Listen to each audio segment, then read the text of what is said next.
BBC Radio Manchester. Oh, yeah. You all right? Good. Email address: radiomanchester@bbc.co.uk. Now, I've been told that I say that sometimes too quickly, and there are people out there who don't understand it. My defence, which I concede is not as strong as it could be, is that if you don't understand it, the chances are you don't need to.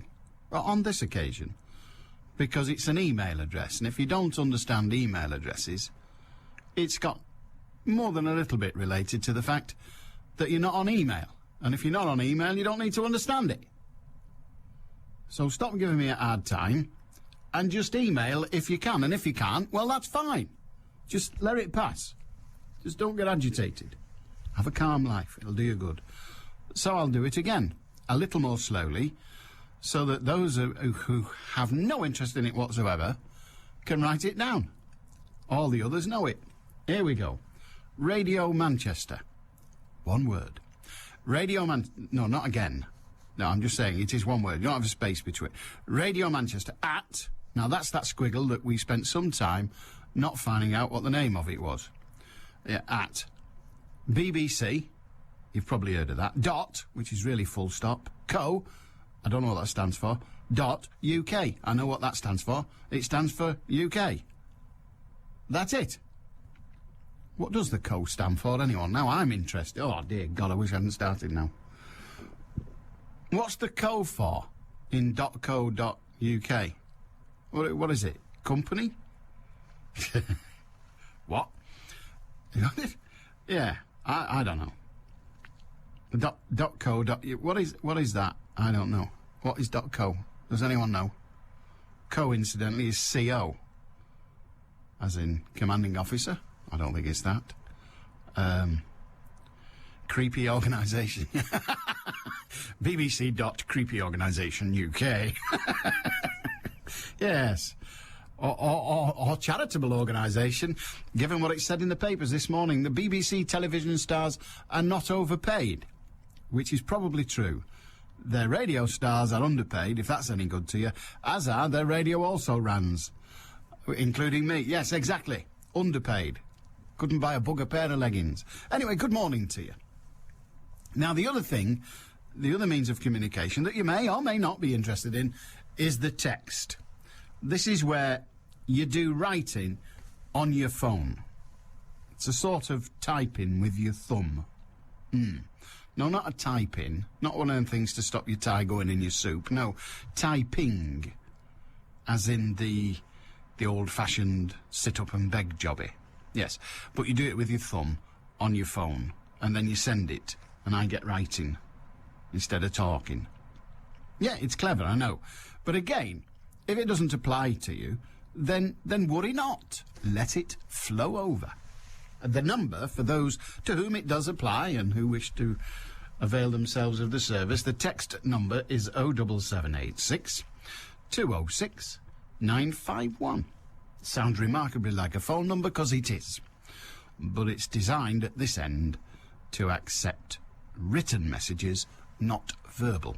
Now, if you are of the old-fashioned kind, and I am too, so there was no criticism implied, but if you are of the old-fashioned kind and you prefer your communications to be oral, yeah, talking, then I'm up for that, and we have a number. Now, there'll be very few people left stunned by this. The odd Alzheimer's sufferer won't know, but apart from that, it's okay. The number is 0161 228 2255. That's it. Nothing else. Caffeinated Conversation. The Coffee Club with Heather Stott and Friends. If you're running a restaurant, you must get burnout in about, I would say, 5 minutes after opening. Completely agree. No, it's very, very hard. Wouldn't it be a great job if it wasn't for the customers? You're quite right. No, not at all. Can you not go and eat somewhere else? Heather Stott and Friends. Would you buy a house that didn't have an ice garden? It would certainly put me off. Makes a huge difference. I think so, yeah. I think once Ian's car is off bricks and we get rid of the mattress, ours will look stunning. Get the caravan out the front. from the way. Heather Stott. The standard is low, isn't it? Heather Stott. Tomorrow morning from 9 on BBC Radio Manchester. Have a listen to this. It's an email, so normally you wouldn't be able to listen to it, but I'm going to convert it into speaking. I'm going to read it to you, because I quite like it. Yeah. It's from Vinny in Rochdale. And he says, Dear Alan, yesterday morning I was in the housing office. I was the only customer there. The lady said to me, all the computers are down, so they can't see you. I told her, I only need you to photocopy this letter you asked me to bring in. Oh, OK, she said. Just take a ticket. I looked around, and still, I was the only person in the room. I shook my head in amazement. So, got the ticket, which was next to me in a machine. As I looked at the number, it was 106. And sure enough, over the loudspeaker, the very loudspeaker, a voice said, Number 106 to the desk, please. So I sat in front of the lady. I'd just explained why I was there, only to be asked, how can I help you? I swear I was looking around for for a camera show. Like Candid Camera, one of them. Vinny and Rochdale. I can understand why you had to take a ticket, because I suspect their time and motion study officers use the tickets as a process or part of the process of deciding whether they can make them work any harder. But it's a great tale, Vinny. We enjoyed that. Thank you very much indeed. Yes. What's the daftest thing that happened to you? I've had loads of daft things happen to me, but that might be because I'm daft. Perfectly possible. 0161228 2255. Radio Manchester at bbc.co.uk and 07786 288. No, it's not. Yes, it is 07786 206 951. Yeah, that's it. I think I've got it in the end. That's the first time I've tried to do it without looking at it. Hi, Alan. This 10p debacle reminds me of the Royal Naval Mutiny in 1931. The government of the day decided to cut all the pay in the Royal Navy. The result was threepence, 1.5p by, well, very nearly 2p, but never mind, to cut threepence, 3d, per day off everyone. That was threepence per day off able seamen, threepence per day off admirals.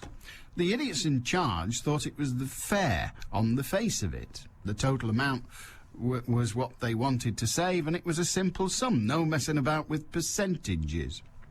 And then Keith in Blackpool says, P.S. I wasn't there. But yes, if they say, well, we'll take threepence off everybody, yes, that is, of course, on the face of it, absolutely fair. A equal distribution of the desire. We'll reduce all your pays by threepence. Everybody puts threepence in the kitty, we have solved our problem. But of course, if you're a major, well, it was naval, so if you're an admiral on, I suppose in those days, about 10,000 a year, threepence is not a great deal of money. But if you're an able seaman on less than 1,000 a year, then it's quite a sum. And they wonder why there was a mutiny. Indeed, these are the people that fight wars for us. They know absolutely nothing about life, do they? It's very worrying. 0161228 2255. If you've something you want to say, that is fine by me. And the Rangers fans are complaining. It's on the front page of the Evening News. It's been on our news. It's even, I think it's made a couple of mentions on the national news. But the Rangers fans are saying that the problems in Manchester at the UEFA Cup final were caused by the police. Now, I know a couple of coppers, and to be honest, some of them drink quite a lot. Mainly water, but they drink quite a lot. But I don't think they could flood Piccadilly with their wee.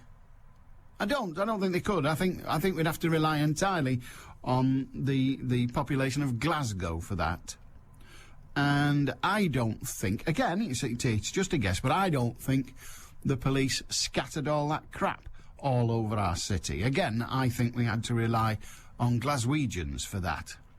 So, not wanting to prejudge the situation, there are 69, an unfortunate number you might say, but there are 69 complaints from the 100,000 people that visited. There are 69 complaints against Greater Manchester Police. I'm as able as the next man to complain about Greater Manchester Police. I'm prepared to even to go so far as to say they're not perfect. And as I said earlier, I wouldn't want to prejudge the situation of the 69 complaints. But can I just say to any Glaswegian Rangers fans who are listening, why don't you shut your face in the same way you should have shut your bladder, you lying two-faced dog? Allan Beswick, BBC Radio Manchester. Obviously, there could be. There could be room for manoeuvre. Of course, there could. Just can't see it myself, can you? Yes. You go to a city, you wreck it, the cops give you a hard time, so you whinge. It's the modern way. The modern way is exactly that. To blame the authorities, to blame the police, to blame whoever are the authority on the day. It wasn't me. All I was doing was getting drunk, swearing a lot, scattering litter like there's no tomorrow, whining about the lack of being able to watch a boring, stupid, pointless game anyway, and weeing on everything I saw. That's all I was doing. I don't know what the fuss was about. I can't imagine what the fuss was about. Why didn't they just let me get on with it? Hoots, Mom. Well, the answer is because we've got better things to do with our taxes than clean up after you, dirty pigs. But there you go. It's just after 12:15 on BBC Radio Manchester. And on the subject of the fans, of the police, it says in the paper today that hopefuls, that's what they say, hopefuls to replace Michael Todd, the late Michael Todd, as Chief Constable, have been warned to expect the highest scrutiny. 5 pair of eyes staring out from the website advertisement are used to make the point. A caption says, "We're watching and we're waiting. We want to see what you're made of." The invitation to apply by Greater Manchester Police Authority Paul Murphy, Chairman Paul Murphy, Chief Executive Barbara Spicer says this is not a role for the faint-hearted. Well, there you are. But should they look at his private, or her, might be a woman. Oh, aye, that happens now. Strange, isn't it? Yeah. Should they, given that we're starting again, we've got a clean sheet. We had a belting Chief Constable in the form of Michael Todd. We had a belter with his predecessor. We had a David Wilmot. We had a belter with his predecessor. All different, all doing different jobs, and all, if I may say so, doing the job that was needed at the time. Maybe the job has changed again. Maybe it has. And maybe we need a different kind of policing now, and therefore a different kind of police chief. And maybe, no one would have wished it on his family, but maybe the death of Michael Todd will turn out to be, if you like, a golden opportunity to reassess policing in Manchester. A couple of questions emanate from that, really.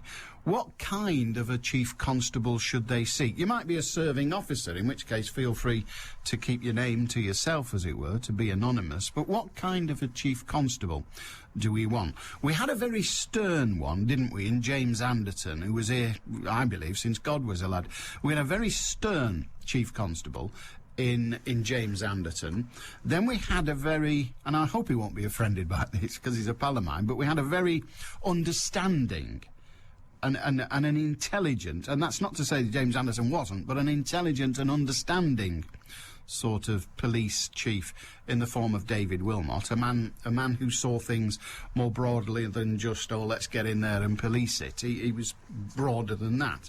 And then, of course, we got Michael Todd, who was very much a hands-on police officer and was very keen on making the public aware that the police is there. There's an opportunity now to go in another direction. What direction should we go in? What kind of police chief would you like? So that's one question. What kind of police chief or the kind of police force you would like? Because, you know, the identity of the force, the direction of the force comes from the top. So what kind would you like? And equally, perhaps even more importantly, should we be looking at the Chief Constable's or potential Chief Constable's private lives? Remember James Anderton? He eventually started a sort of religious element to his authority, didn't he? He went very religious on us. David Wilmot was very, very capable of separating his private life from his work life, and frankly, I know absolutely nothing that has ever raised its head in his private life. I'm not aware of it sitting in this chair. And then we got Michael Todd, and again, he was good at separating his private from his public, but his private life, we now know, was a bit of was interesting, should we say. He had an interesting private life. That's not to condemn it in any way, but he had a bit of trouble with his todger. Keeping it busy. He liked to keep himself busy. He went to the gym, he ran, he made arrests, he did policing, and he didn't think his todger should be left out from all the busyness, so he kept that busy as well. And there's nothing wrong with that. You've got to have a hobby. If it's sleeping around, it's sleeping around, but you've got to have a hobby, so there you are. So should we be looking, when we, as a community, examine who we're going to get or who applies for the job of Chief Constable of Greater Manchester, should we be checking his address book? Should we be checking his emails to see whether he's busy with his todger? There are other ways of putting that, but I don't think it's wrong. BBC Radio Manchester. Headline News. The manager of Everton, David Moyes, has accepted substantial libel damages at the High Court over an allegation in Wayne Rooney's autobiography. Max Mosley is to remain in his post as president of the governing body of Formula One motor racing after winning a vote of confidence. He'd come under strong pressure to resign following lurid allegations about his private life. And Greater Manchester Police is investigating 63 complaints against its own officers.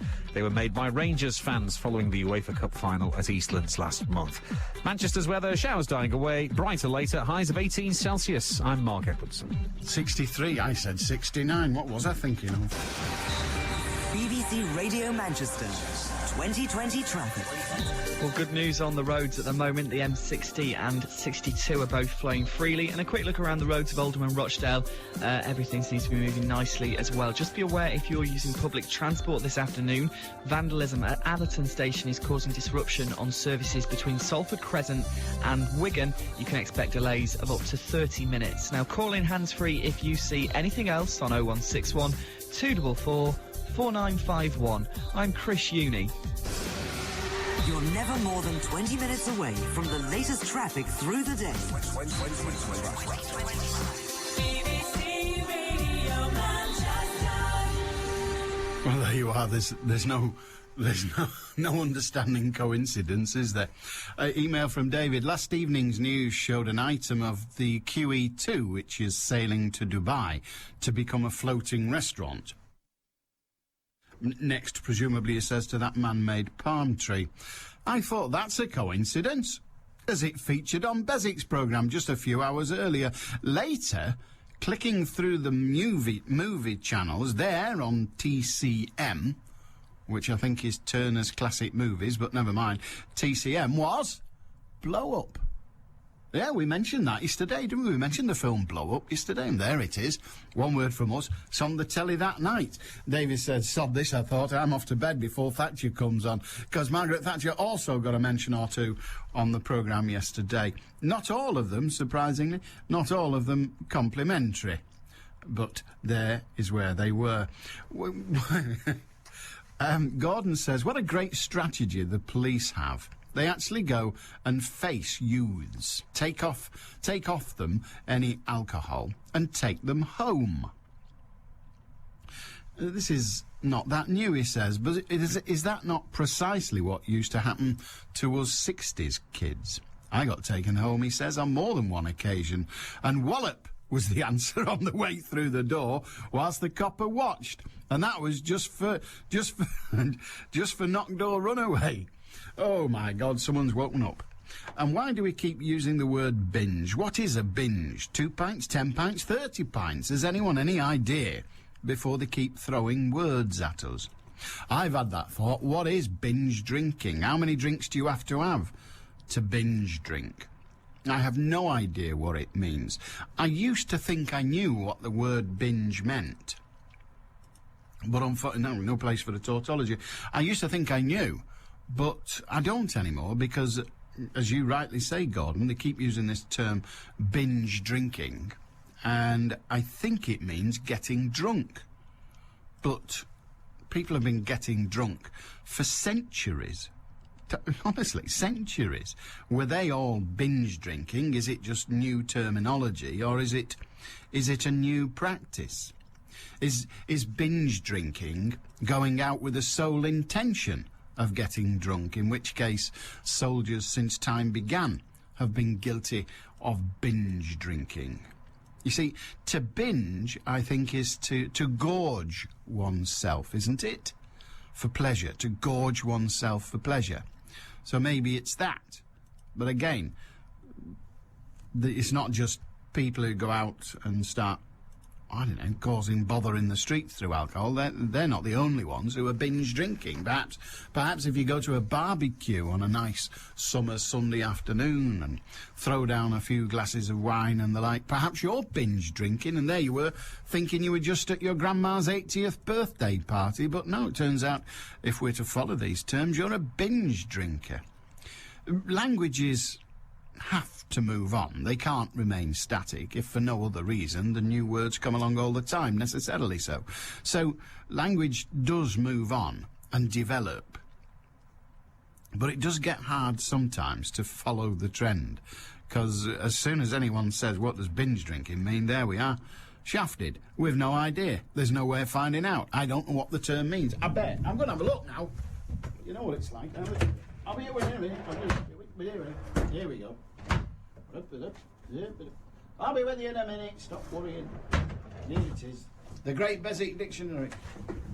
Let's look up the word big. No. Look, I can't help it that they're at the back of the studio and he has to get all echoey for a while. For crying out loud. It's not exactly a problem, is it? No. I'm glad you agree. Right, binge. Bishlamar, I don't know what that means. Big science. Yeah, bimetallic strip. Do you remember them? You eat them up and they bend because the metals that are stuck together, the metals have a different expansion rate under heat. Oh, yeah, that's brilliant. We like that. Binge, you see, about of excessive eating or drinking. That's a binge. Bout of excessive eating or drinking. Excessive indulgence in anything. A shopping binge, a football binge, a binge. I suppose that's possible if you do a lot of different things. Anyway, that's what a binge is supposed to mean. It means, as I say, a bout of excessive eating or drinking. So if somebody drinks or eats to excess, a bit like that Fern Britton, that's the eating, obviously. What's all the fuss about her, by the way? There's a story in the paper this morning about Fern Britton saying she can no longer be the icon of larger ladies. Why not? Despite the gastric band, she's still fat. Allan Beswick, BBC Radio Manchester. Kevin in Bury. Hello, Alan. Hello, Kevin. You got bimetal strip. That's how your indicators work on your car. You know the click. Oh, it does, yeah, the bimetallic strip. Yes, it is. Yeah. Anyway, keep your book open now. I want to know what a unit of alcohol is.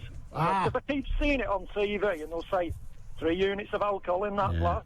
Well, that surely depends on how much alcohol's in the glass and what you're drinking. It does. You know what I mean? So it's not a good guide, is it? It's a terrible guide, to be honest. First of all, they don't know what I don't know anyone that can answer that question. What is a unit of alcohol? I have absolutely no idea. Also, and I know this to be true, they have no way of knowing what damage any particular unit does.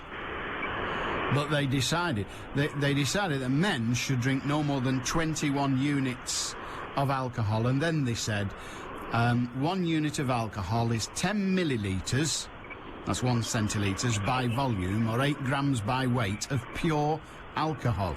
Now, no one should drink pure alcohol at all on account of it killing you, but that's what they claim it is. It's 10 millilitres by volume of pure alcohol.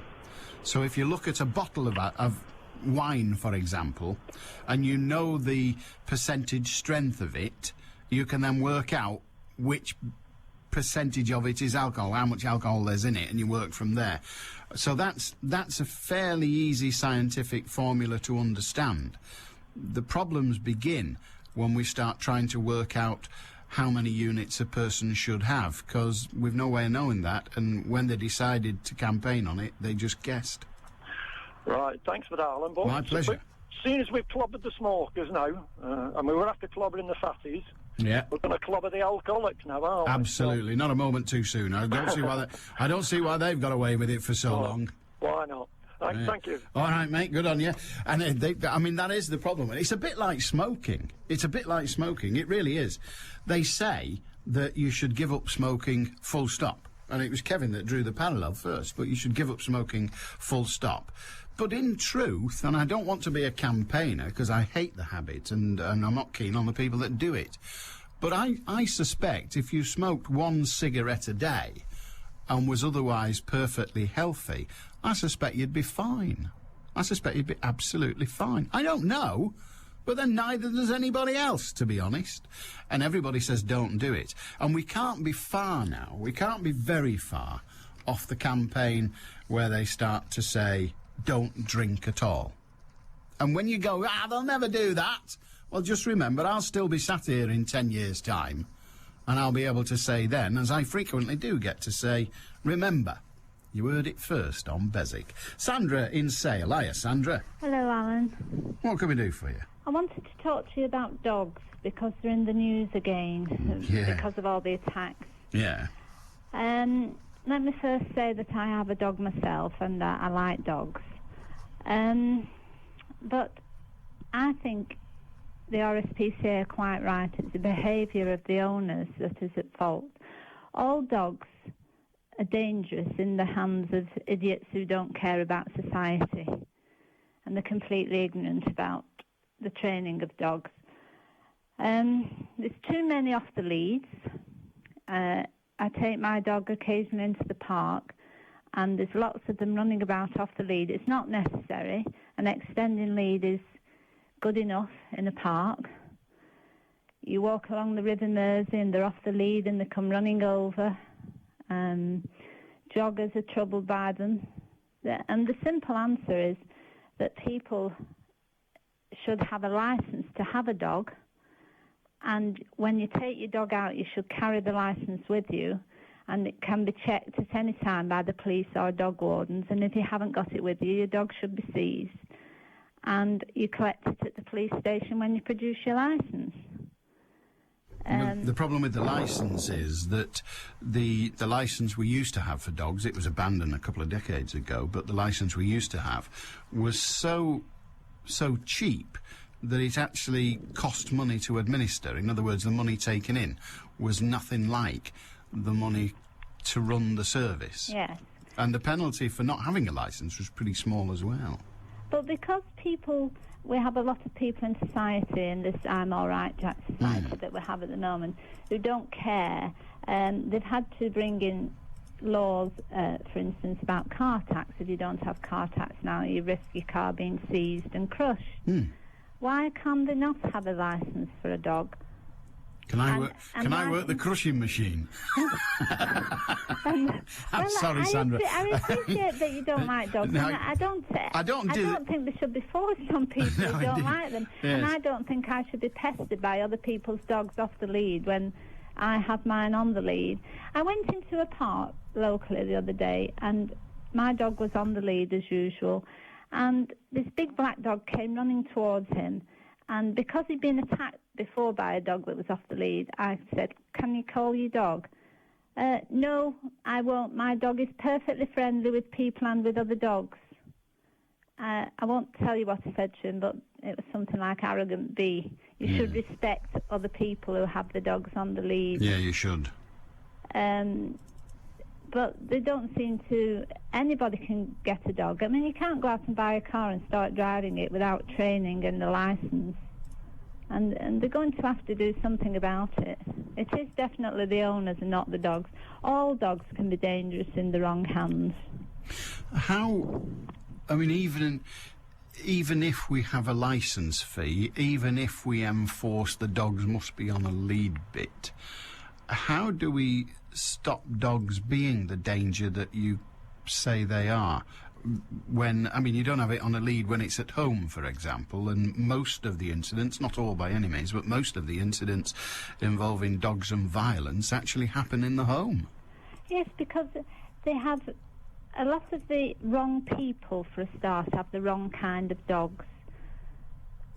Most of the attacks are from people who, shall we say, have a certain type who don't care. Well, the RSPCA version of it, and I suspect you're responding to the stories from today, but the RSPCA version of it is far too many people, in their view, have dogs as a statement of their personality rather than the desire to have what you might call a sensible relationship with a pet. Yes, quite. That's the RSPCA version. Well, my dog is now 2 years old, but until I saw how he reacted with children, I was very, very cautious, and because not all dogs like children, not all people like everybody else. But even though he is good with children, I would never, ever leave him alone with any child.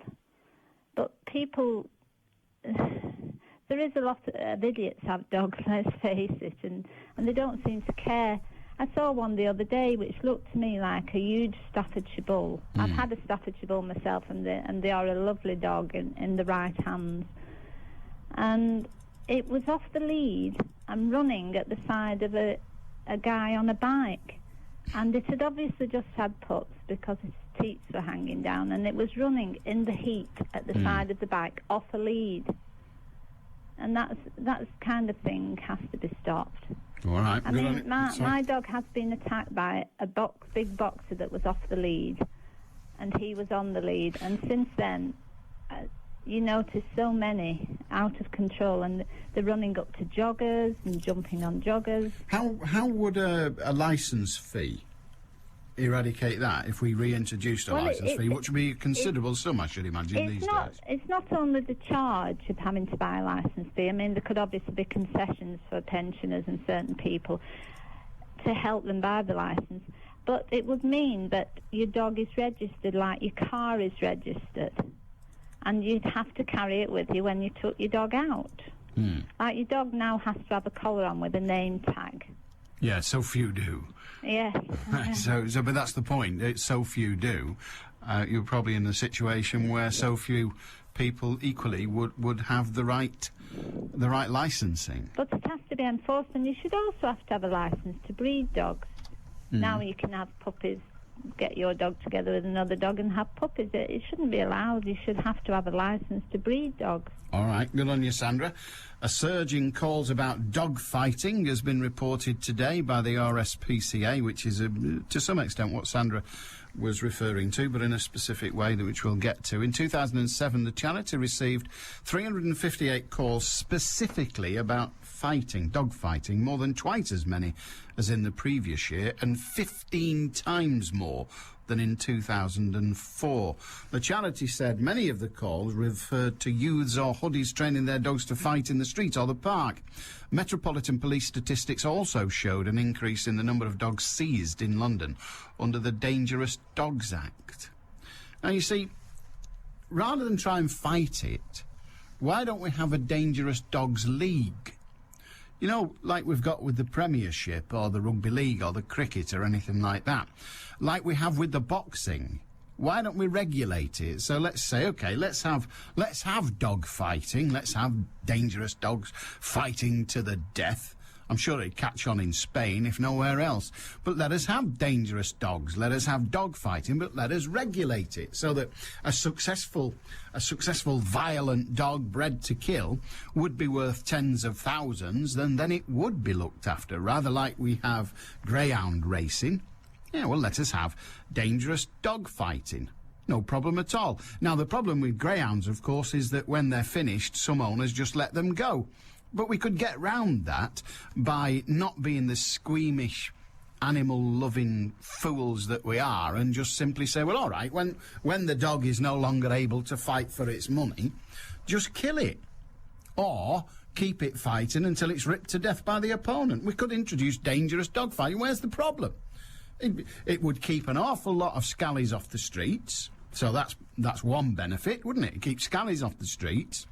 It would be an outlet for those half-wits that do actually have dangerous dogs, as the RSPCA says, as a manifestation of their personality, because they too are thugs. And then we could have gambling on it, we could have it on the telly. You know, we wouldn't have it on the main channels, because frankly, it's not going to get a huge audience, because there are still a few Jessies out there who wouldn't watch it. But we could have it on satellite, couldn't we? You know, channel 4, 5, 6 or something that nobody's using at the moment. We could have dangerous dog fighting. It could be a dangerous dog fighting league sponsored by, I don't know, some dog food product, couldn't it? Or even a glove firm. Couldn't you? You could have... Yeah, of course you could. Let's not try and stop dangerous dogs. Let's go the other way and have regulated dog fighting. Why not? It'd be fantastic, wouldn't it? And it would help the theatres. You could have it in theatres. That'd be all right. No problem. I don't see what the trouble is. BBC Radio Spanish Manchester. would love it. Headline news. The manager of Everton, David Moyes, has accepted substantial libel damages at the High Court over an allegation in Wayne Rooney's autobiography. The UN's Secretary-General, Ban Ki-moon, has warned world leaders they must take bold and urgent steps to tackle soaring food prices, which have led to riots around the world. And thieves attempting to steal a length of signalling cable in Pendleton Tunnel have caused delays on services between Wigan and Manchester. More in our travel news in just a few moments' time. Manchester's weather gradually brightening up, highs of 18 Celsius. I'm Mark Edwardson. BBC Radio Manchester 2020 traffic. On the roads then, if you're in Hyde, then Market Street is closed. That's the A57 closed for gas work between G Cross and the M67 Slip Road. And as you just heard in the news, if you're planning on using public transport this afternoon, vandalism at Atherton Station is causing disruption on Northern Rail services between Salford Crescent and Wigan. Now, train services are seeing delays of up to 30 minutes, and some may even be diverted via alternative routes. Call in hands-free if you see anything else on 0161 244 4951. I'm Chris Uni. BBC Radio Manchester Sports. I'm Ian Cheeseman, good afternoon. Max Mosley has won a vote of confidence to stay on as the president of motorsport's governing body, the FIA. 2/3 of delegates felt that Mosley, who's been criticised for aspects of his private life, deserved their support at today's meeting in Paris. He won 103 of 169 votes. Mohamed Youssef has criticised the amount of first-class cricket played in England. The Pakistani batsman ended his short-term contract with Lancashire by scoring a double ton against Yorkshire. He believes the lack of recovery time and being forced to play on soft grounds causes injury problems for players. I think it's too much cricket and too much travelling. But you play a lot of cricket because the weather not good, ground very soft, and you play every day. They make injuries, and that's why English team more injuries. Meanwhile, Lancashire manager Mike Watkinson says he's sorry to see Youssef leave Old Trafford. He's been battling hard. He's played on some tricky surfaces, and he can't fault the commitment to the bloke. Top quality player and a top guy as well. And good that he leaves us on a note like this rather than a couple of low scores. Bolton Wanderers have dropped season ticket prices in an attempt to get bigger attendances from August. They were the third worst supported club in the Premier League last season. North Stand lower tickets are down by 14%. Children will pay £49 for the season, working out around £3 a match. The former Manchester City player and club director Dennis Chewett says that if Mark Hughes gets the manager's job at Eastlands, talk started last night, his playing career at arch rivals Manchester United won't be an issue for the fans. Once you come into the football club, our supporters are very, very patient, very understanding, very loyal. We've had, at the time I was there, we had Peter Schmeichel and Andy Cole came in from Man United roots and made a fantastic contribution to what the supporters were looking for success on the field. And the former Wigan manager Paul Julian says he's committed to Derby County and would not be interested in taking over at Blackburn should Hughes move to City. Wigan Warriors have confirmed that work has begun on relaying the surface at the JJB Stadium. Wigan's game against Huddersfield, which was scheduled for this Friday, had already been postponed but has now been rearranged for Friday the 25th of July with an 8 o'clock kick-off. And Salford's Ian Sibbett has been told he won't need major surgery to cure the knee injury sustained against Whitehaven. It's hoped a course of physiotherapy and rest could see him return later in the month. Ooh. Eamon and Jimmy, live from Wythenshawe Park with the Springwatch Action Team. It seems as though we've never been away, Jim. Sunday League football, pitch and putt, Easter fair, paddling pool, take me kids to see the farm over there, and all before the parky chased you off with a big stick. He chased you off, you big girl. And now we're back, Wythenshawe Park. Join the Springwatch Action Team and help Eamon and Jimmy transform Wythenshawe Park this Sunday from 9 at BBC Radio Manchester. A very good day to you. Are they allowed in parks? Are they allowed out in daylight hours? It's got to be strange, isn't it? 0161 228 2255. If you've got something to say, feel free. Well, you brought the subject up, Alan, said Christopher in Middleton. I sent you the following at the time of the Rangers match, but you were reluctant to read it. Well, I sent it to Pat Carney. He's just replied to me that it was the police and the city council who took the decision. There was an explanation why they did it, but I won't bore you with it. I await your derision of them, or can you make an argument for this lunacy? Christopher in Middleton, his email was, we keep hearing about the alcohol-fuelled Scots, but could you please shed any light on the fact that there were 2 lager tankers serving alcohol to the fans similar in appearance to petrol tankers? One was parked in Piccadilly Gardens, the other in Albert Square. Who allowed this stupid act and who took the profits from them, bearing in mind that there was a certain councillor on the television news condemning certain supermarkets in Manchester City Centre for selling beer as irresponsible? Christopher, you said I was reluctant to read it out. I can't remember whether I read it out or not. I remember reading your email, and I'm almost certain I did read it out, but if I didn't, so what? Hayden in Denton, hiya. Oh, good morning, Alan. How are you? Okay? I'm very well, sir. What can we do for I you? was just listening to this about the dogs. Yes. Why not have a muzzle on the dog and make it forcible for when they're out? What, on all dogs? Yeah, it's an easy thing. My daughter has one. She takes the dog out, she puts a muzzle on. It certainly prevents a dog biting, or in situations like that. Yeah, I think we should make them wear a nappy as well. Well, whichever way, but I mean, a muzzle would do the job. I mean, that's what they're for. And what would you have happen to the owners of dogs that don't display? Well, I suppose you'd have to come up with some sort of penalty. Or You would, wouldn't you? For them, you know, but, I mean, it's like anything else. If your children are really outside, it's up to the parent to look after them, chastise them. Same with the dog. It's responsible for it. You've got to be responsible to it and to other people. I mean, it's not a hard thing to put a muzzle on a dog. No, it's not. With They them, do it in greyhound racing. When they race, they put the muzzle on the dog. they do indeed. That's to stop it, entirely for that purpose, to stop it ripping up the little furry thing it chases, because they want to use it again. Yeah. And like I say, I can't see it being an hardship, mate.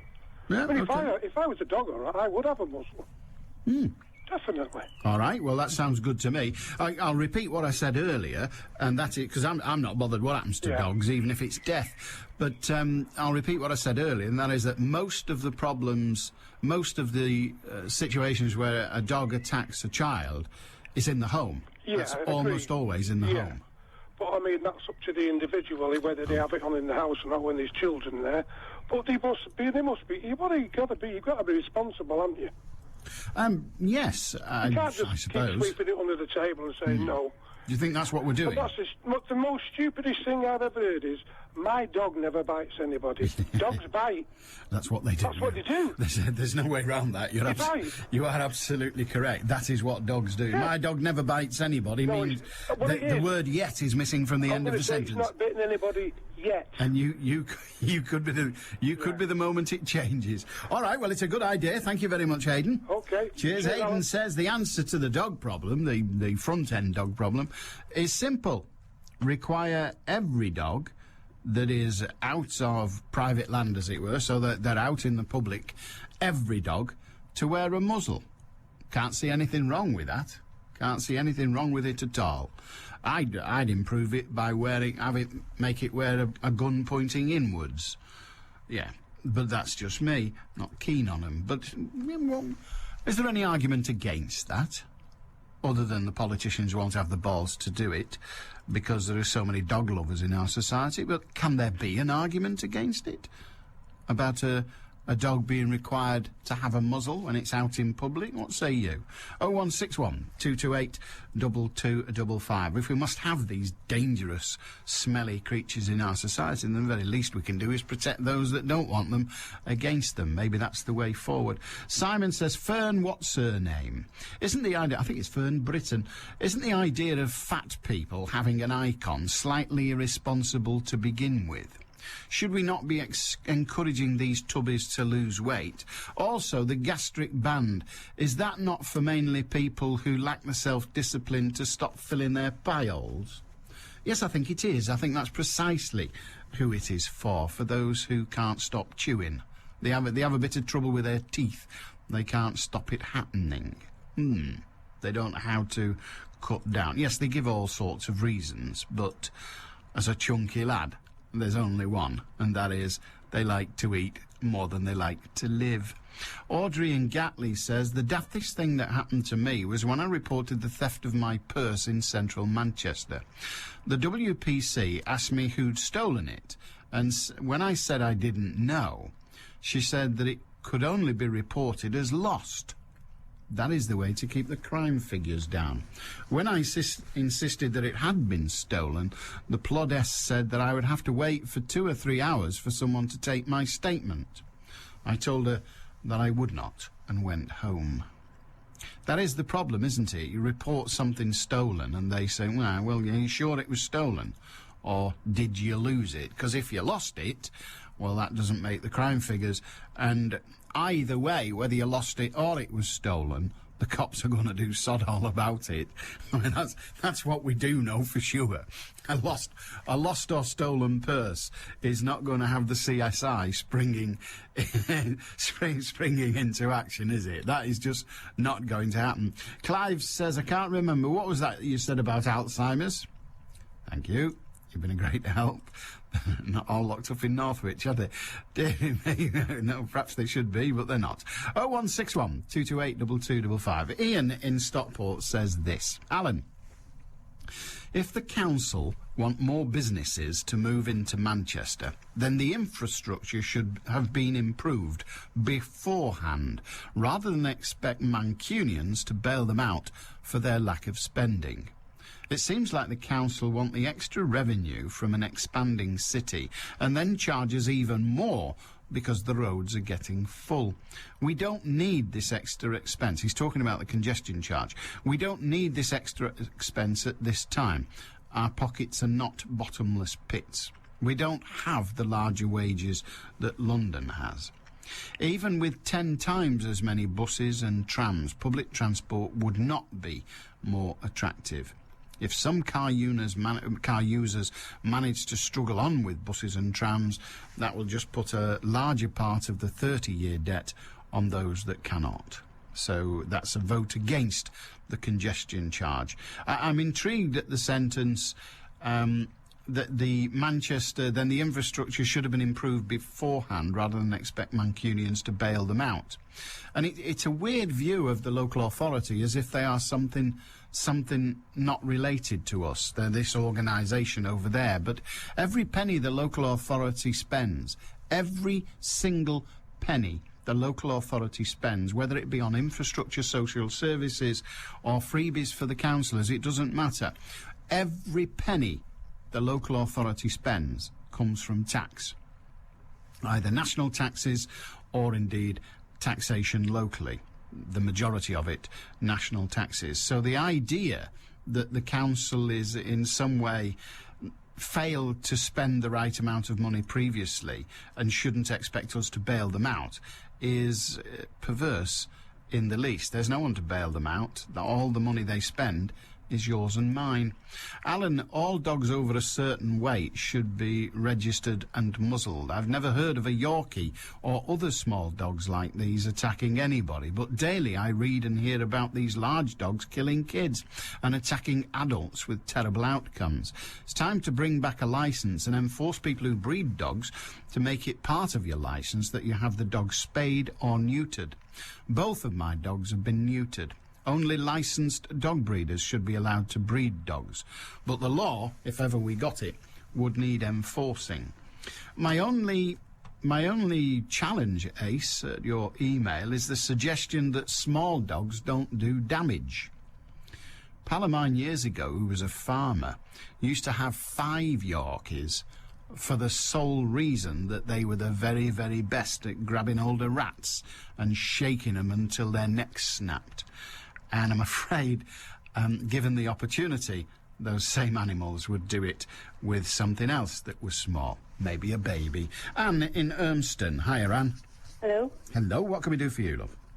Some advice, please. All right. This morning I received through the post, unsolicited, a tube of face cream and a stick of eye cream. And they're asking me for £13.98 to send back to them. 10 days ago, I got through the post, the same company, a small amount of the face cream as just a sample. I didn't do anything about it. And now this comes as though I've ordered it. But where they've got my address from, I don't know. Now they're asking for £13.98. Well, so they have your name on the packages. They're addressed to you? Yes. All right. You did nothing about it when you got the last lot? That was a free sample that just came through the post. Yes. You got nothing. You did nothing about it? No. Okay. The paperwork you got with it, did you read it by any chance? I did, but I binned it. Okay, but what did it say?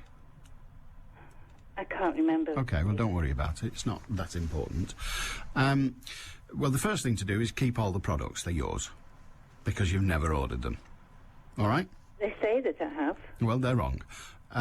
You know you haven't. Now, somebody might have done it in your name, maliciously, for a joke or what have you. It might be an error on their computerised system. Do they give you any contact details? Just ways to pay and the address. Of the firm? Yes. Okay.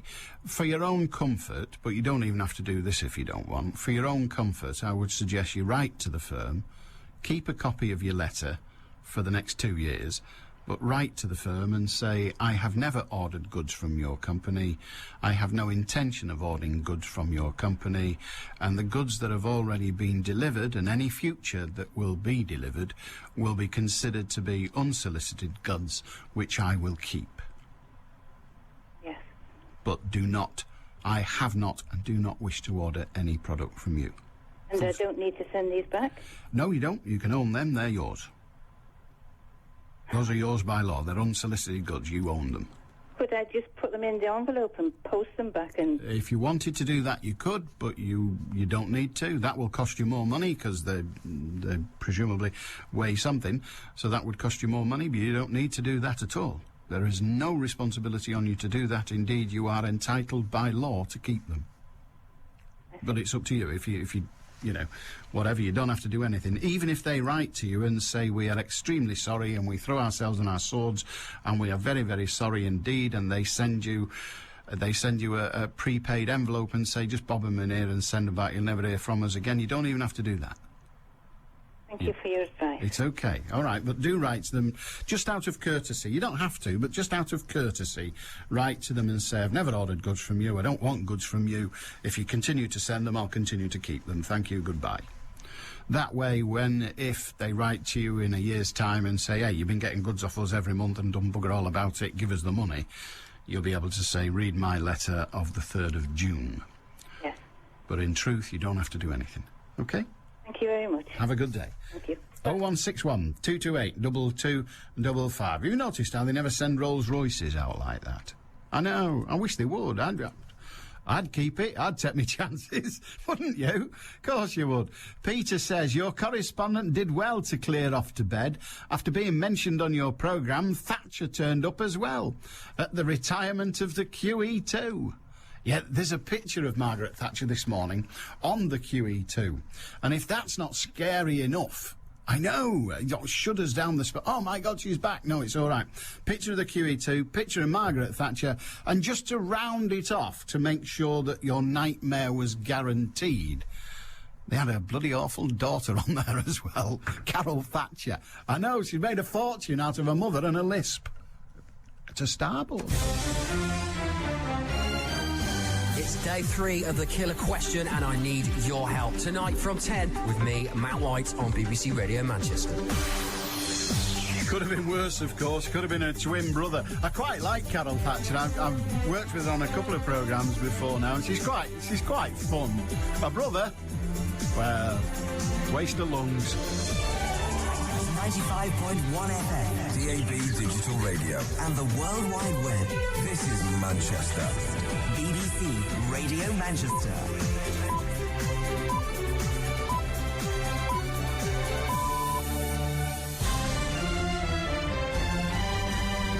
At 1 o'clock, Rangers fans accuse police in Manchester of using excessive force, and Wayne Rooney gets a rare taste of defeat. United bid £5 million for Cardiff midfielder Aaron Ramsey. Well, as the rain moves away this afternoon, things will gradually brighten up and top temperatures will get to 18 Celsius. And there's disruption on Northern Rail services this afternoon between Salford Crescent and Wigan. That's following vandalism at Atherton Station.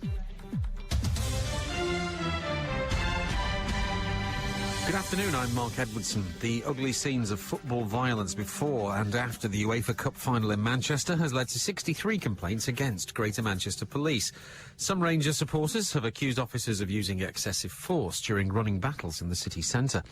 Police are investigating the complaints, and they say they've also had more than 100 messages of praise and support. David Edgar from the Rangers Supporters Trust, he says he condemns the Rangers fans who caused trouble, but said overzealous policing meant innocent people were caught up in the rioting. There's far too many people who've been indiscriminately caught up in this violence, and there were several stories carried up here of people who were in very respectable crowds who were standing in streets as police were rushing at people throwing the bottles, but they were getting clubbed as the police ran past them. That to me seems to be a policy of we're going to take anything that's in this street, we're going to take anything that moves. The Everton manager David Moyes has accepted substantial libel damages at the High Court over an allegation in Wayne Rooney's autobiography. It accused him of a serious breach of trust, as Alexia O'Connor reports. David Moyes' solicitor Edward Parladorio told Mr Justice Eadie that in the book, Wayne Rooney, My Story So Far, the Everton manager had been accused of a serious breach of trust towards a young player under his management. Moyes was accused of leaking the contents of a private and confidential conversation to a newspaper, during which the Star stated his intention to leave Everton, an accusation Mr Parladorio said was wholly untrue. After the brief hearing, Moyes expressed relief that his name had been fully cleared. The undisclosed sum will be paid by Rooney, his co-author Hunter Davies and publisher HarperCollins. Max Mosley is to remain in his post as president of the governing body of Formula One motor racing, the FIA, after winning a vote of confidence. He'd come under strong pressure to resign following lurid allegations about his private life. Adam Parsons has the story. So Max Mosley remains the president of the FIA, but the damage done to his organisation has become very evident. He won today's vote by the convincing margin of 103 to 55. But among those who opposed him, there's now overt anger and resentment. Already, the American, German and Dutch automobile associations have raised the spectre of breaking away from the FIA in protest, an unprecedented threat. The FIA oversees both motoring and motor racing around the world. Today, it's an organisation in crisis, facing the prospect of being ripped apart. As you heard in the travel news, vandals have caused delays on trains coming from Manchester towards Wigan. It's thought the problems were caused by thieves attempting to steal a length of signalling cable. Trains going towards Manchester are unaffected. Police in Greater Manchester say they're sending out a clear message to people who ride motorbikes or drive 4x4s illegally. In Rochdale, 44 vehicles were confiscated last week from people riding on the moors above the town. They now face having them crushed, according to Inspector James Troisi. People that love nature, for instance, they're affected by this. There's some rare birds up here that are nesting, for instance, that they're being frightened and not able to sort of, nest. It's having a massive impact on a lot of people, and I don't think that the people that are using these bikes actually realise the full extent of the problem. BBC Radio Manchester Sports. with Ian Cheeseman. Manchester United have made a bid of around £5 million for the Cardiff midfielder Aaron Ramsey. Cardiff have confirmed 2 other Premier League clubs have also made bids. Bolton Wanderers have dropped season ticket prices in an attempt to get bigger attendances from August. They were the third worst supported club in the Premier League last season. Former Wigan manager Paul Jewell insists he's committed to Derby County and would not be interested in taking over at Blackburn should Mark Hughes move to Manchester City. And Mohamed Youssef has criticised the amount of first-class cricket played in England. He believes the lack of recovery time and being forced to play on soft grounds causes injury problems for players. I know it's none of my business, but if Phil Gartside listening, my mate Phil Gart, I've got another idea how you might do well at Bolton. Instead of dropping the prices, win a few games, leave the price as it is. BBC Radio Manchester satellite weather with Heather Stott. Well, during the afternoon, the cloud is gradually going to thin and break, and it's going to allow much brighter weather to spread in from the west. It will feel a little bit fresher than it has done recently, but in the pleasant sunshine, temperatures should get to around 18 Celsius. Allan Beswick, halfway through your workday. BBC Radio Manchester. Surprised the one on Warrington lad like Phil Gartside couldn't work that out at all. 0161 228 2255. Bob sent me an email saying Michael Todd, was his pay performance related? That's not funny. Oh dear. He said it's a shame to take the mick because he was a really nice guy.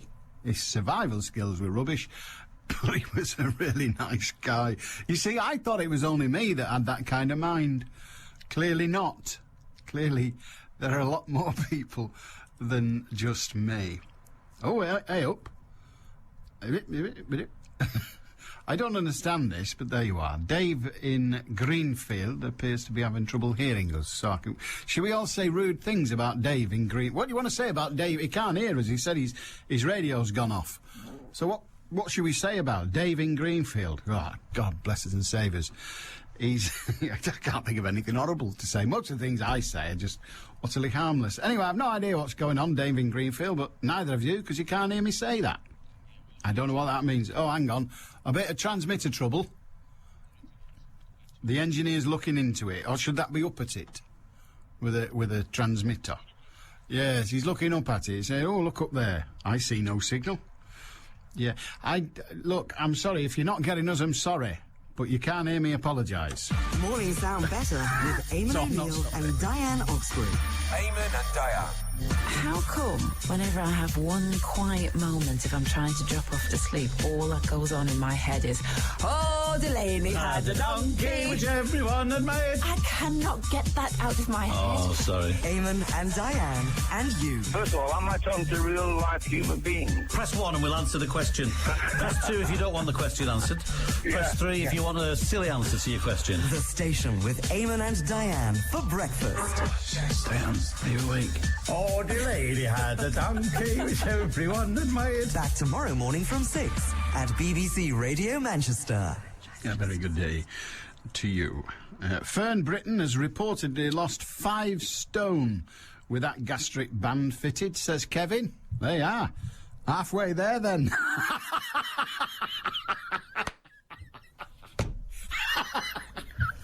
Fantastic. Oh, thank you for that. That's...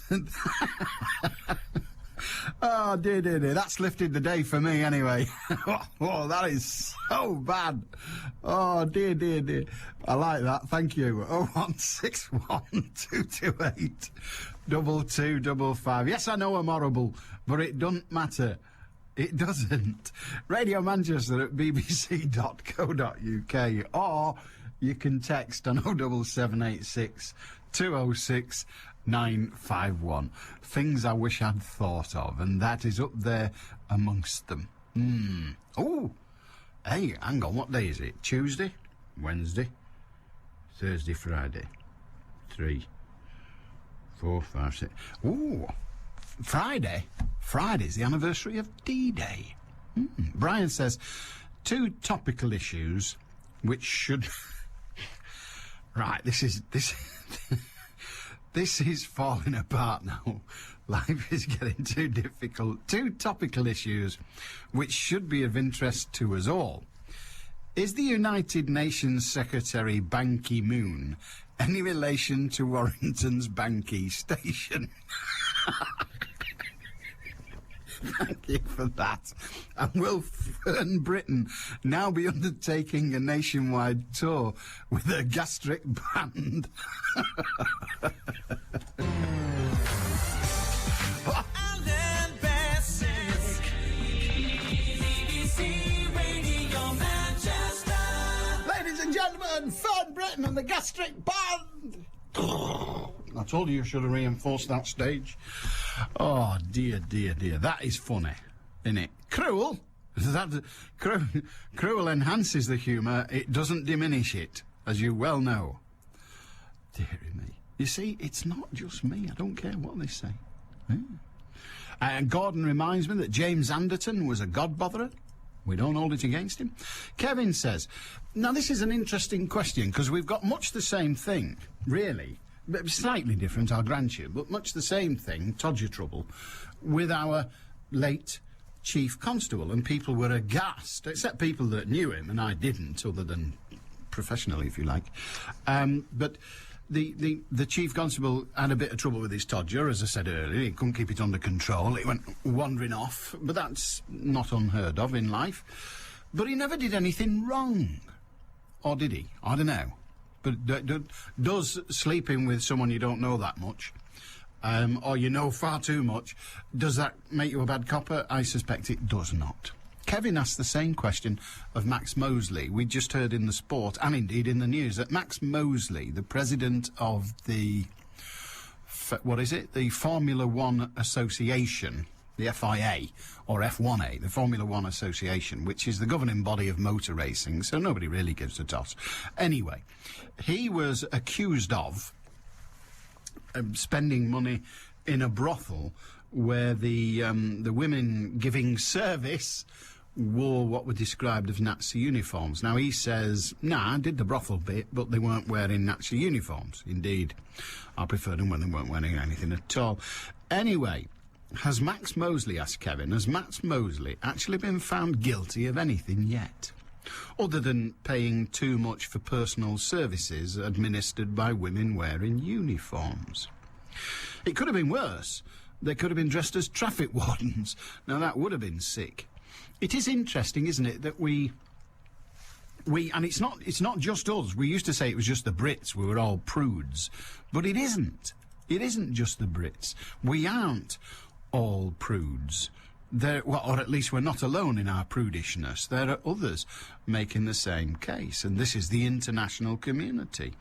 The international motor racing community, which doesn't exactly count as a bastion of hardship and morality, but they're saying, or some of them were saying, this man is not fit to be our president anymore. He's got to go. Now, they had a democratic vote and he stays. But do we pry too much into the private lives of the world leaders? And I don't just mean world leaders in terms of politics, but those who are at the top of various things. Do you remember the guy who was the head of, now what organisation was it? Him that was found to be having a bit of, he was found to be engaging in homosexual practices with his friend and had to resign the chairmanship of a major company. I'm trying to remember which company it was. And I thought when it happened, I don't actually care. I don't care what he does with it, as long as he keeps it away from me. Weird. Elizabeth in Middleton. Hiya, Elizabeth. Hello, Alan. Hello, what can we do for you? Well, I'm just talking about Fern Britain. Oh, yes. You know, I think because you're in the public eye, I think you should have some private life. You should. I think it's very wrong. If she had what's it got to do with anybody else? Nothing. I just feel very strongly about it. Had she... Yeah, I nearly said had she kept her mouth shut, but had she kept her mouth shut, the problem wouldn't have arisen, would it? But had she kept her mouth shut about it all and not sort of pretended she was losing weight by any other method than the one that was used, then okay. who cares? But unfortunately, she did two things that got her in hot water recently. One was spend time telling people that what she'd done to lose weight and didn't tell the truth. Well, OK, again, it's a private life, but once you open the door on the private life, you invite questions, inevitably, and you invite conclusions, and if your answers are not true, you invite ridicule. And the other one was that she attempted to launch... I remember thinking about it, because Dawn French did it, and the company went out of business, but she tried to launch a sort of clothing empire for larger ladies. And I just think once you start doing that, and making an issue of your size, then you inevitably invite people to comment on your size and to comment about the way your size changes. Yes, but the only thing is, I don't know a lot about it, of course. No. But it did say that a Sunday newspaper got hold of the fact and broadcast it, first of all. But I feel very strongly about people in public position. I don't think their private life or what they do should be, should be put about. Well, it you should have a private life. It's private. Absolutely, but once you see the people in the public eye, and I'm very minuscule in that respect. You are in the public eye, though. But I have a little bit of the public eye. Well, you're very much in the public eye to me. Well, okay, but compared to people on national television, it's a drop in the ocean. But if you decide, I am not going to discuss my private life, I'm not going to give information about my private life, once you do that, if you stick to it, that's fine. Of course, if you do something illegal or something utterly distasteful, then that's going to come out. But if you just live a blameless life, whether you're in the public eye or not, nothing is going to happen to you, usually. The people who end up in the firing line are those who use their private life to get where they are, market their private life, and then expect to be able to turn that tap off at some point. But why does the public like to seem to get a joy out of doing this sort of thing? Why? Well, I mean, I'm not interested in Fern. I mean, I think she's very nice, but if she wants, I couldn't care less what she does with her in her private life. Well, that's okay. Why do they get joy out of it? Because she has attempted to use her private life as part of her public image, and once you do that, you rub out the barrier.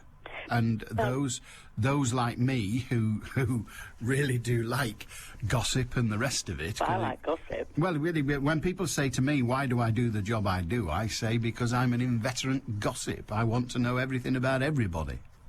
Yes, but you don't broadcast your own private life. I don't. And the deal I have on that is that I don't broadcast anything about my private life because this is just my job.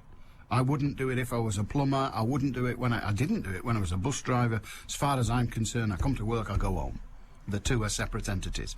But that isn't always the case in my colleagues in this industry. No. I mean, I can remember a colleague of mine some years ago, the first person he rang when his wife left him was the paper. Now, frankly, that's the last person you ring, but that's how he led his life. He perceived himself and the private side of himself as being a public commodity. And frankly, I'd be terrified of them saying, so what? We don't care. I think Fern Britain must be devastated, really. I think it's hard to be devastated when you've made £1 million out of something. Yes, probably so. Good on you, love. Okay, love. Cheers. I agree with you in the main, anyway, and that is, yes, people are entitled to a private life, but the deal has to be that if you want a private life, keep it private. It's like all those people who say, listen, I'm going to tell you a secret, but you mustn't tell anybody. Because that's the one thing you shouldn't do with a secret. The only way to keep a secret is to tell nobody. The only way to keep your private life private is to keep it private. And don't get involved in all the other stuff. Such is life. 0161 228 2255. If you want to join us, you can. You are more than welcome. All dogs with more than 2 legs should be shot, says Bill in Warrington. Do come off the fence from time to time, Bill. And Bob in I know not where. Yesterday you cited the industries that Margaret Thatcher destroyed. One was the cotton industry. You're old enough to remember that the cotton industry was decimated well before Mrs Thatcher came to power. When you are lecturing your Radio Manchester listeners from your elevated position on your container, or soapbox, your tongue runs at speed. Well, all of those things are true, but frankly, I don't recall yesterday listing the cotton industry as one of the industries destroyed by Margaret Thatcher. I'm not going to waste my time going through the tape, but I don't think I included the cotton industry. I maintain to this day that the cotton industry was done away with by Gone with the Wind. Yep, the cotton industry in Manchester and elsewhere was destroyed overnight by Gone with the Wind. It was. Oh, don't look at me like that. It was. Particularly the interlocking stitch was done away with, because in Gone with the Wind, when Clark Gable takes his shirt off, he hasn't got a vest on. And from then on, grown men didn't wear vests. And it did for the interwoven cotton. Indeed, Oldham survived it admirably, because they got hold of the vest and they said, well, we've got hundreds of vests now, these are knackered. And they turned it into the tubular bandage. Yep. Oh, it's all there in the history books. You have a look. BBC Radio Manchester. Headline News. There have been 63 complaints against police following the violence before and after the UEFA Cup final in Manchester last month. The Greater Manchester Police say they've also had more than 100 messages of praise and support. The manager of Everton, David Moyes, has accepted substantial libel damages at the High Court over an allegation in Wayne Rooney's autobiography. And the head of World Motorsport, Max Mosley, has won a confidence vote allowing him to stay in office. The FIA president had come under intense pressure to stand down after allegations that he took part in an orgy with prostitutes. Manchester's weather getting brighter this afternoon. Your high 18 Celsius. I'm Alexia O'Connor. Just seen a story on the news. It's about Paul Gascoigne being detained for his own safety and the like, and that's important. We should all know that. But it's actually under the heading of sport. You've not played sport for Radio years. Manchester 2020 traffic. Well, we're still seeing a lot of surface water, especially on the M56 at the moment. Just having a look at our cameras, a lot of water between the Shaftesbury Link and Stretton. So if you are heading that way this afternoon, then do approach those stretches with care. Elsewhere, not looking too bad. Our local roads are all flowing freely as well. If you're using public transport, though, just be aware we're still seeing disruption on Northern Rail services between Salford Crescent and Wigan Walgate. That's following vandalism at Atherton Station. Call in hands-free if you see anything else on 0161 244 4951. I'm Chris Uni. Has anybody got a shilling? I know, but the BBC is an old organisation, and we still run on shillings in our meter. Apparently, we've run out of shillings in Saddleworth, and so our 104.6 transmitter isn't. So if you're going through Saddleworth and you see a bloke with a spanner standing near an aerial, can you lend him a bob? Dear God. Helping Manchester. Help Manchester. BBC Radio Manchester Interaction with Linda Kay.